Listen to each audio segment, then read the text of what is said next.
Ассалаумағалейкум. Бүгін әңгімеміз әрине күрге тауық балапандары жайлы болмақ. Мен сіздерге уәде еткенімдей, қолдан жасалған инкубаторыма жұмыртқа салған болатынмын. Сол балапандардың инкубациясының нәтижесі туралы айтып өткім келеді. Бүгін мінекей Құдайдың қалауымен жұмыртқаларым жарып шыға бастады.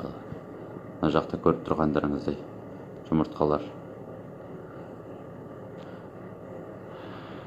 шыға бастады. Мінекей бірінші 3 балапан кешқұрым шығып бастады. Ертең таңертеңге жақын барлығы шығу керек бұйыртса. Жалпы мінекей мына жұмыртқаларды 9 мамыр күні жеңіс күні салғам. От түсірдім бүгін температураны. Ол инкубацияда тұрған кейін салынған жұмыртқалардың және ылғалдылықты көбейттім 7-ке. Ол кейін салынған жұмыртқалардың дамуына көп әсер етпеу керек. Мінекей біздің қолдан жасалған инкубаторымыздың инкубациясының нәтижесі.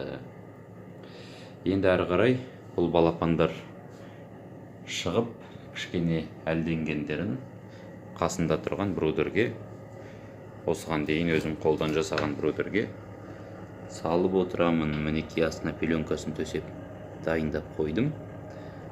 Суы, керамический лампасы, кәдімгі лампасы бәрі дайын. Кормушкасы дайын.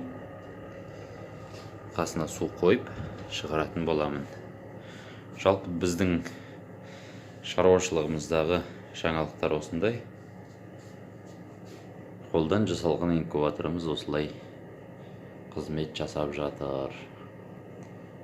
Ендеше ардақты ағайын, бейбіт күндерде жүздескенше еліміз аман, жұртымыз тыныш болсын. Каналымыздан алыстамай, бізбен бірге болыңыздар. Хош, сау болыңыздар.